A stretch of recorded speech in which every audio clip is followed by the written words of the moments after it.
শ্বশুরের ড্রয়ারে আমার ছবি। আমি স্তব্ধ হয়ে গেলাম যখন আমার শ্বশুর কৃষ্ণকান্তবাবু বললেন, শ্বশুরকে তার ডেস্ক থেকে ফাইল আনতে গিয়ে দেখি একটা ড্রয়ারে আমার ছবি রাখা।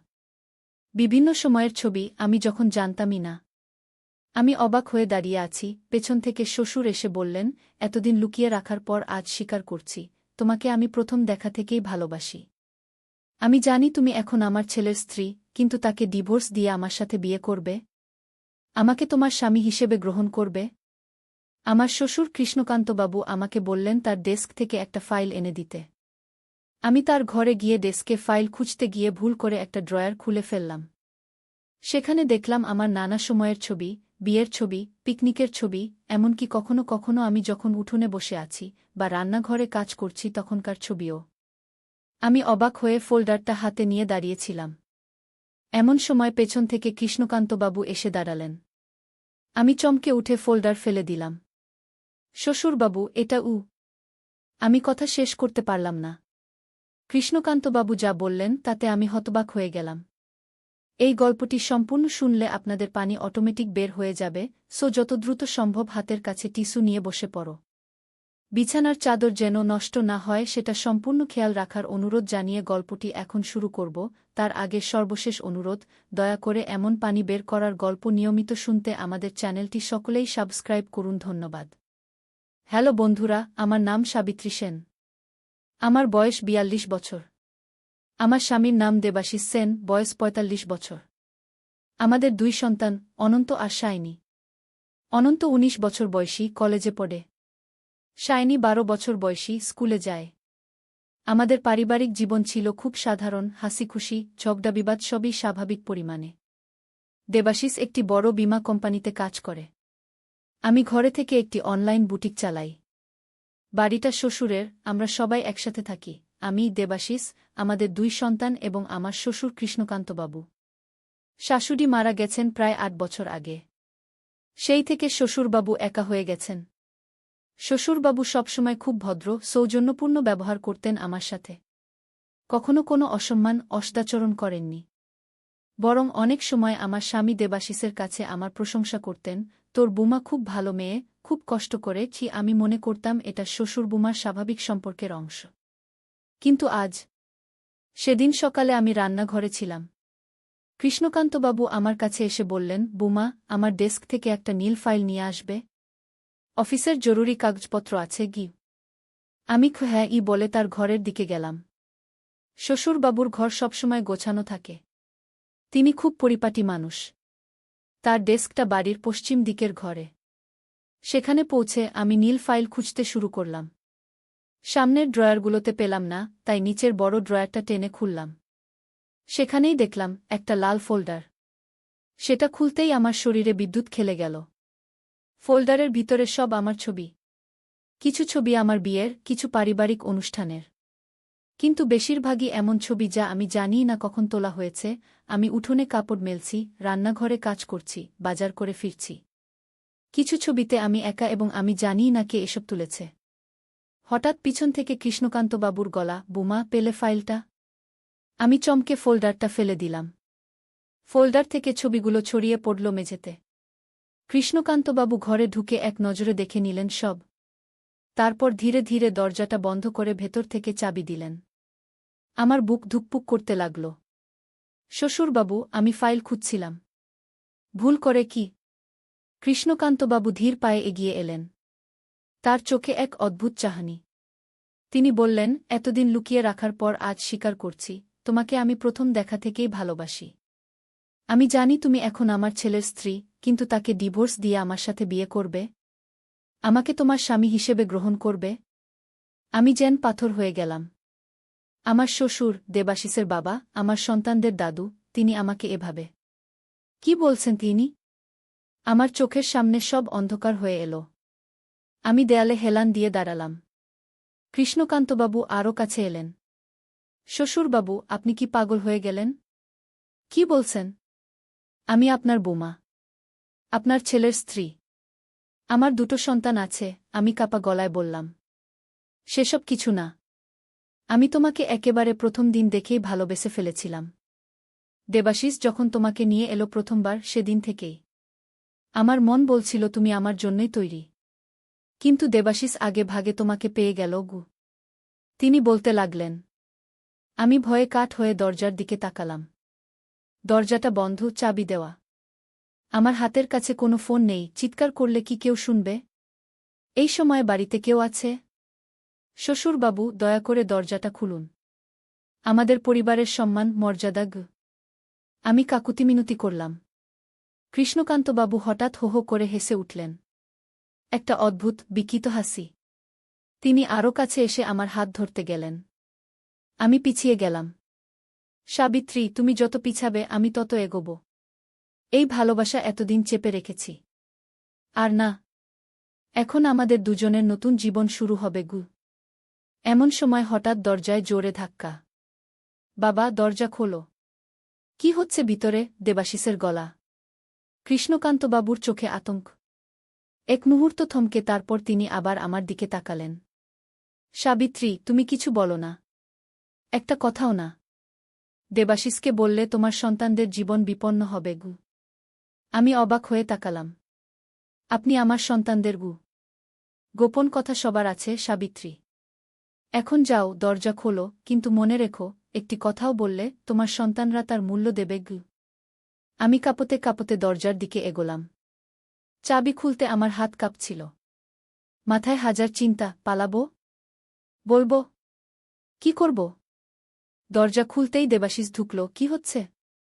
দরজা বন্ধ কেন? বাবা, আপনি এখানে কি করছেন? আমি তোমাকে সারা বাড়ি খুঁজছি সাবিত্রী। আমি নিজেকে সামলে নিলাম।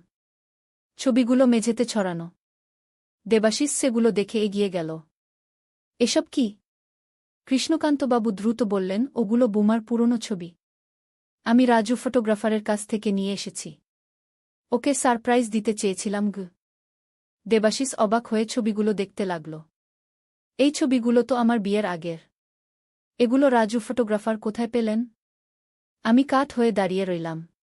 কৃষ্ণকান্তবাবু কি জবাব দেবেন? কৃষ্ণকান্তবাবু বললেন, ওর বাবা আমাকে দিয়েছিলেন। বলেছিলেন, আপনার ছেলের বউ হবে, এই নিন, সম্পর্ক স্থাপনের আগে জেনে রাখুন কেমন মেয়ে আমি এতদিন রেখে দিয়েছিলাম গু। দেবাশিস বিশ্বাস করল কিনা বুঝতে পারলাম না। সে আমার দিকে তাকাল। তুমি এত অস্থির কেন? অসুস্থ লাগছে? আমি মাথা নাড়লাম। কি বলবো? কাকে বিশ্বাস করব? এই মুহূর্তে আমি নিজেকে বিপদে বোধ করছিলাম। কৃষ্ণকান্তবাবুর কথা যদি সত্যি হয়, তিনি সত্যিই যদি আমার সন্তানদের কিছু। আমি একটু অস্বস্তি বোধ করছি। একটু বাইরে যাব। আমি দরজার দিকে এগোলাম। দেবাশিস ছবিগুলো কুড়িয়ে ফোল্ডারে রাখল। ঠিক আছে। কিন্তু শুনো, আজ রাতে আমাদের পার্টিতে যেতে হবে, ভুলো না গি। আমি ঘর থেকে বেরিয়ে এলাম। কিন্তু মনের মধ্যে তখন ঝড় বইছে। কৃষ্ণকান্তবাবুর কথাগুলো, সেই ভয়ঙ্কর হুমকি, আমার ছবিগুলো। কি করব আমি? কাকে বলবো?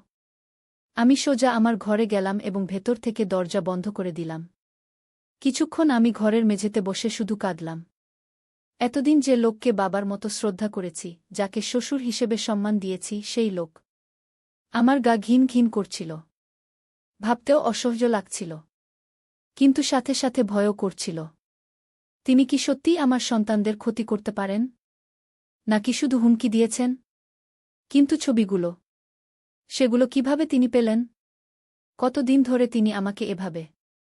আমার ফোনটা বাজল। অনন্তের কল। মা, আমি আজ রাতে বাড়ি ফিরতে দেরি হবে। ল্যাবে একটা প্রজেক্ট আছে গি। ঠিক আছে, আমি যতটা সম্ভব স্বাভাবিক গলায় বললাম। মা, তুমি ঠিক আছো? তোমার গলা কেমন যেন শোনাচ্ছে গি। হ্যাঁ, ঠিক আছি। একটু সর্দি হয়েছে বুঝি। কল শেষ করার পর আমি ভাবতে লাগলাম, এখন কি করব? দেবাশিসকে বলব? কিন্তু সে বিশ্বাস করবে তো? আর যদি কৃষ্ণকান্তবাবু সত্যিই কিছু করেন? না, আমি ঝুঁকি নিতে পারব না। রাতে পার্টিতে যাওয়ার সময় আমি যতটা সম্ভব স্বাভাবিক থাকার চেষ্টা করলাম। কৃষ্ণকান্তবাবু আমাদের সাথে যাননি, মাথা ব্যথার অজুহাত দিয়ে বাড়িতেই থাকলেন। সায়নী তার বান্ধবীর বাড়িতে থাকবে সেই রাতে। পার্টিতে আমি শুধু ভাবছিলাম, এখন কি করব? কাকে বলব? পুলিশে যাব? কিন্তু প্রমাণ কি? আমি কি নিজেকে আর আমার সন্তানদের বিপদে ফেলব? পার্টি শেষে বাড়ি ফেরার পথে দেবাশিস বলল, সাবিত্রী, তুমি সারাদিন এমন অন্যমনস্ক কেন?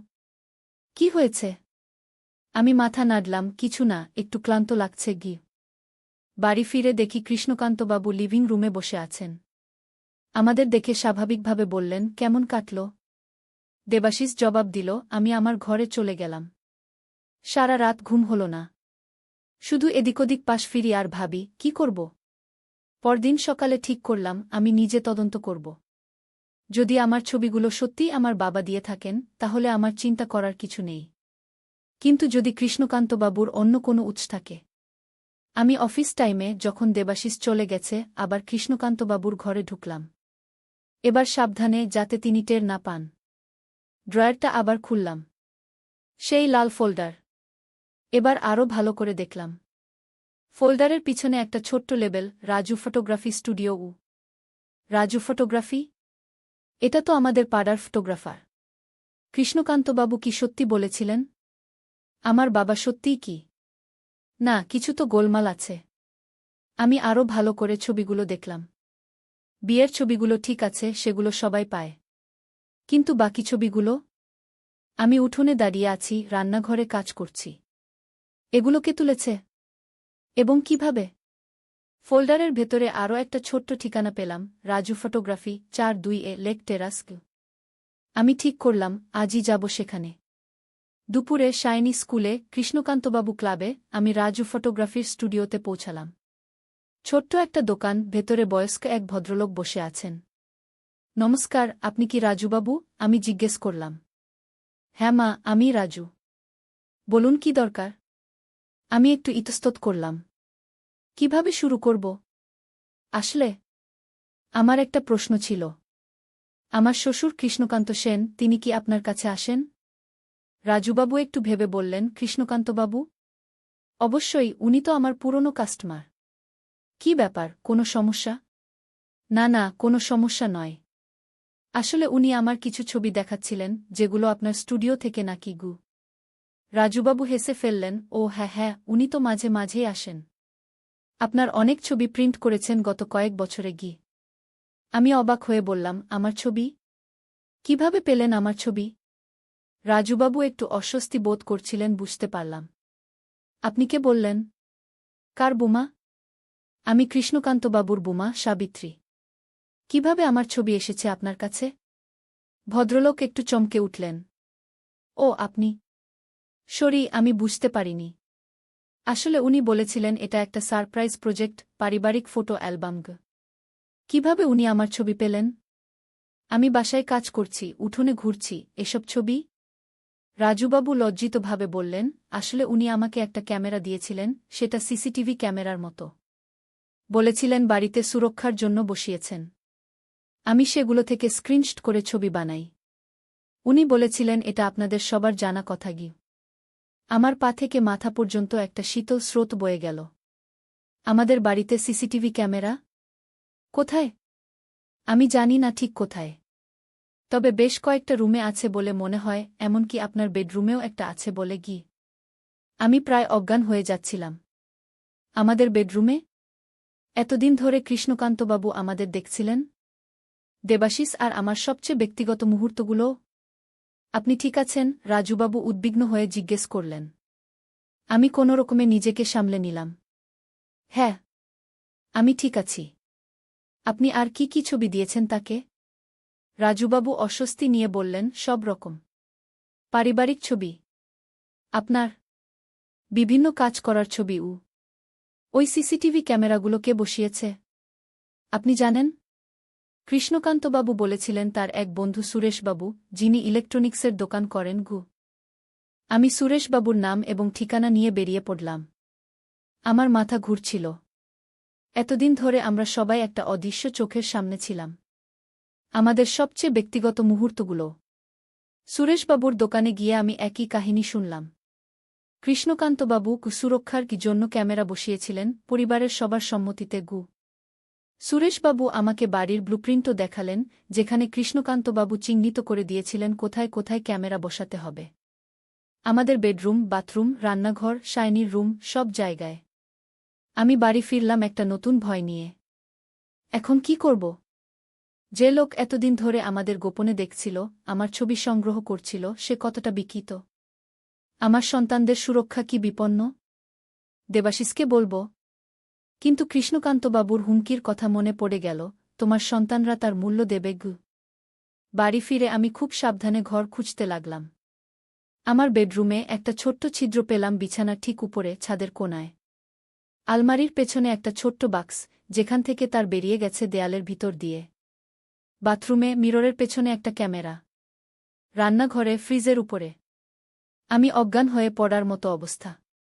এতদিন ধরে আমরা একটা ফাঁদে বাস করছিলাম। আমি কি করব ভেবে পাচ্ছিলাম না। শুধু আমি নয়, শাইনিও বিপদে। সাধারণত আমি যে সময়টা বাথরুমে যাই, শাইনি ঠিক তারপরেই যায়। সুতরাং তারও ছবি।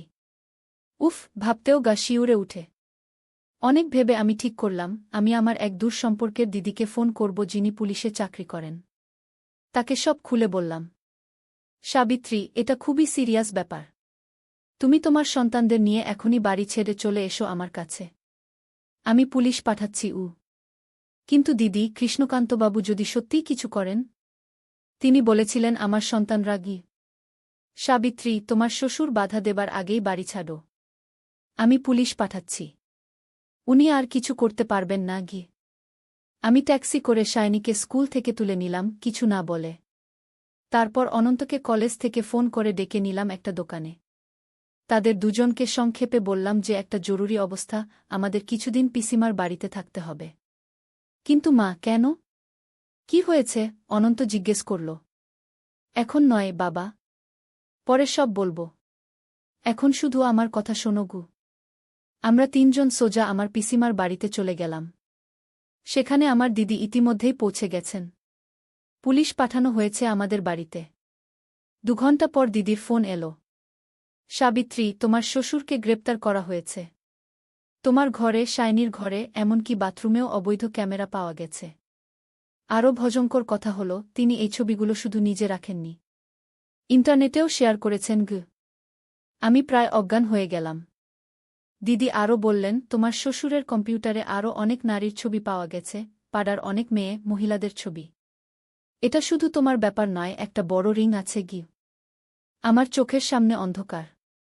দেবাশিস কোথায়? সে কেমন আছে? তার বাবাকে এভাবে গ্রেপ্তার হতে দেখে। দেবাশিস কোথায়? আমি জিজ্ঞেস করলাম। সে থানায় আছে। তার বাবাকে জিজ্ঞাসাবাদ করছে পুলিশ। দেবাশিস একদমই জানত না। সে আঘাত পেয়েছে, কিন্তু সে তোমার পাশে আছে। বারবার তোমার কথা জিজ্ঞাসা করছে গি। 1 ঘণ্টা পর দেবাশিস আমাদের কাছে এলো। তার চোখে মুখে বিষাদ, লজ্জা, রাগ সবকিছু মিশ্রিত। সে আমাকে দেখেই জড়িয়ে ধরল। সাবিত্রী, আমি জানতাম না।